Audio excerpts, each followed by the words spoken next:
you look at any chronic degenerative disease, it seems to be associated with insulin resistance. The more insulin resistant you are, the higher your risks, the worse your symptoms get. The less insulin resistant you are, the better. And so I realized that all of these chronic degenerative diseases are energy overload, and that's what insulin resistance is. You've basically tried to fit more energy in your body than it can hold. You overfill your fat cells, and then only once you've overfilled your fat cells and fat has no place to go, does your glucose finally go up. And high glucose is like the final end phase of insulin resistance. So I have all these patients who are somewhere on the insulin resistance spectrum, somewhere towards diabetes or beyond. And I realized that all these people have energy toxicity. They've literally ingested too much energy in their body. Eating too much energy is something that creates all of these problems, right? It turns out that every time you eat, you're trying to get two things. The first thing you're trying to get is nutrients that you have to have, which is protein and minerals. And these come from soil. So plants absorb nitrogen for protein and minerals from the soil.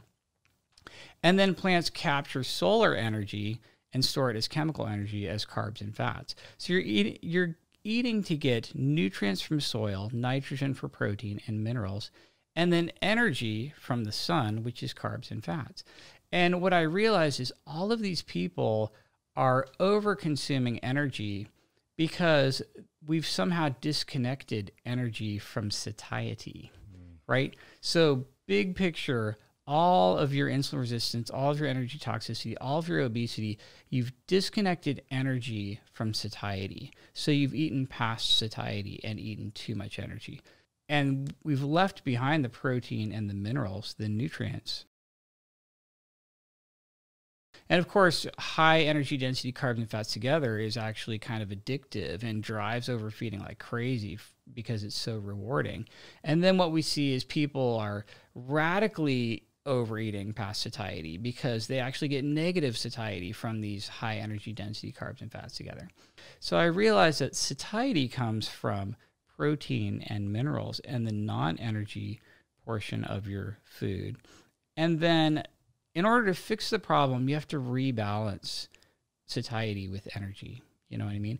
Best way to do that is to target protein and go out of your way to eat foods with the highest protein percentage possible. And then you're going to get your protein and mineral and nutrient satiety at a lower energy intake. Well, there have been a lot of studies where they ask people to rate which foods they felt most addictive to or that they overate the most. The whole list of like the top 100 foods are just high energy density carbs and fats together, basically refined carbs and refined fats. It's your pizza and your french fries and your chips and your donuts and your candy bars.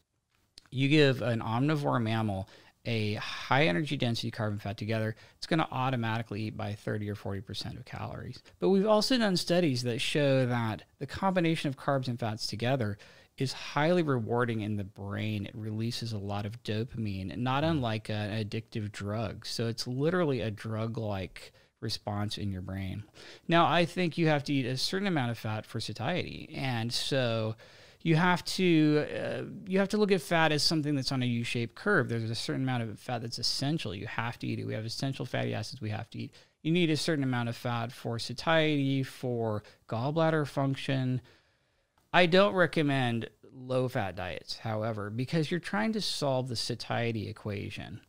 And personally, I think that the solution is to get the highest satiety for the least amount of energy. And I don't think that's at zero fat. So the two easiest ways to measure energy in your blood is glucose and triglycerides. Glucose is sugar energy in your blood. Triglycerides is fat energy in your blood. And if you're nice and thin and you've got plenty of room in your adipocytes to store energy, when you eat a meal with a bunch of carbs and a bunch of fats, your fat cells literally just suck that energy right out of your bloodstream.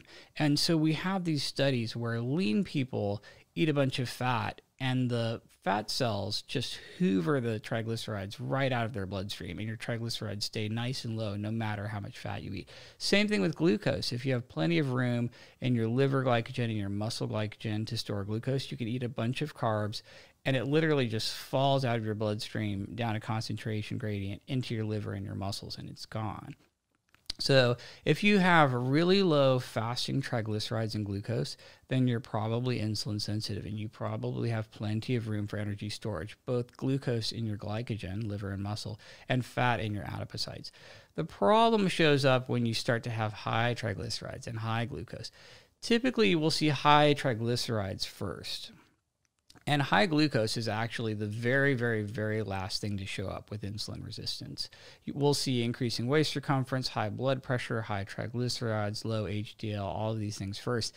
And then the last thing in metabolic syndrome or insulin resistance is high glucose. So I love looking at triglycerides because it's going to be elevated in 90% of people with metabolic syndrome, and then glucose might only be elevated in 10%. So a really good rule of thumb is that you want both fasting glucose and fasting triglycerides to be under 100. So I'm talking about a 12-hour water-only fast, no calories, no coffee. If you fast for 12 hours and both your glucose and your triglycerides are 99 or lower, below 100, you're probably doing okay. Once your triglycerides are over 100, you're probably dealing with some amount of insulin resistance. And by the time your glucose is high, you're really screwed. I mean, you've seriously got a problem. Like, I will see lab reports back to a patient from my peers, and their triglycerides might be really high, and nobody even comments on it. I mean, in the textbooks, we are only supposed to get excited if your triglycerides are over 500, and then we're supposed to put you on Tricor or niacin or one of these prescription type things. And so we really don't get excited about triglycerides till they're, 500 or 1,000 in terms of just the medical community. And the horse is so far out of the barn by then, it's just really terrible. It's the protein to energy ratio. And ribeye is about a 1-to-1 food. It's got 1 gram, a serving of ribeye is 22 grams of protein and 22 grams of fat. And it has this equal grams of protein and energy versus nuts. Almost all your nuts are at least 5 grams of fat to 1 gram of protein. So you've got this 1-to-5 protein to energy ratio with nuts, and this 1-to-1 ratio, which I think is actually optimal for maintenance with ribeye. So I think, steak and eggs is the ideal maintenance diet. These foods are both right at 1-to-1 equal grams of protein and fat. And that's probably why steak and eggs is like my favorite food on the planet. If you disregard everything we said today and you've been to like Weight Watchers or a traditional dietitian, they said, hey, look, here's your energy expenditure, your resting metabolic rate. You just need to be in a deficit of 300 calories per day. Once you lose body fat or lose body weight, your resting metabolic rate goes down. So then to be in a deficit, you have to decrease your calories even more. So it seems like a dog chasing its tail to the point of no return. And like you said, if you're just looking at calories, it's depressing as hell because you can only eat, 2 calories a day. And personally, I think the way out of that is an insanely high protein percentage. This is just one more reason why I'm focused on the protein to energy ratio rather than calories. I would encourage someone with a huge amount of adaptive thermogenesis to crank their protein up, maybe up to 50% of calories. You're going to be able to be weight stable or even continue to lose at a much higher caloric intake. The thermic effect of food is going to be higher. Energy expenditure is going to be higher. You want to diet down on the highest calories you can get, and the way to pull that off is to make most of them protein.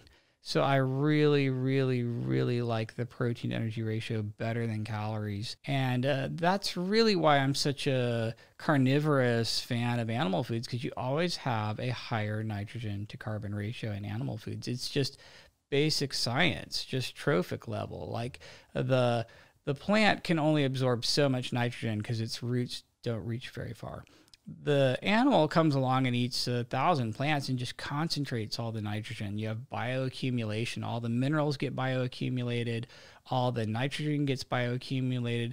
And then you get, orders of magnitude higher levels of micronutrients and minerals and protein in an animal food than you do in a plant food. Raubenheimer and Simpson, the guys who came up with the protein leverage hypothesis, did this giant meta-analysis where they looked at 130 different studies where humans ate an ad lib amount, but somebody tracked their macronutrients. And they were trying to figure out at what macro ratio do humans eat the very, very least energy. And it ends up being at about 2 grams of protein to 1 gram of energy, with carbs quite low. So your very, very lowest energy intake is sort of 2 grams of protein to 1 gram of fat with very low carbs. That's pretty much ground beef. I mean, that's 80-20 or that's whatever. like a grass-fed ground beef. That's like 85-15 would be about a 2 to 1. I tell people who are trying to lose weight to target sort of a 2 to 1 protein to energy. I think that's kind of a sweet spot. Now, you can go higher, but then people are hungrier and they have to cheat more on top of that. I think 1 to 1 is a really great maintenance zone, and 2 to 1 is a really good aggressive fat loss kind of zone. It appears to me in my clinical experience that you can eat all the red meat you want without having to worry about it. I also don't think there's a real association between red meat and cancer. I mean, look at Argentina, where they eat twice as much red meat as we do, and they have half the rate of colon cancer. So what I am worried about when it comes to colon cancer is insulin resistance, because people who are insulin resistant have double or triple the rate of colon cancer of people who aren't. And basically, insulin-like growth factor, IGF-1, grows these adenomatous polyps that end up turning into colon cancer. And so your best strategy there is to be as thin as possible. And how are you going to do that? Probably 2 to 1 red meat. You're basically eating your whole cow, you know what I mean? I think that's a really good strategy for being as thin as possible. That's going to lower your cancer risk more than anything. Basically, any properly raised animal product is awesome. And in the book, I just recommend the hell out of grass-fed beef and pastured eggs and wild-caught fish and seafood. And anytime you're just eating a whole animal that was properly raised and ate what it should eat, I think you're completely winning. Become aware of where the protein to energy ratio of your diet is, and you slightly raise it gradually in a progressive and sustainable fashion by just making little food substitutions. So you're basically just like making small intentional food swaps and replacements in a way that you can sustain it and progress it. And it really does work. I mean, it's like these small gradual changes.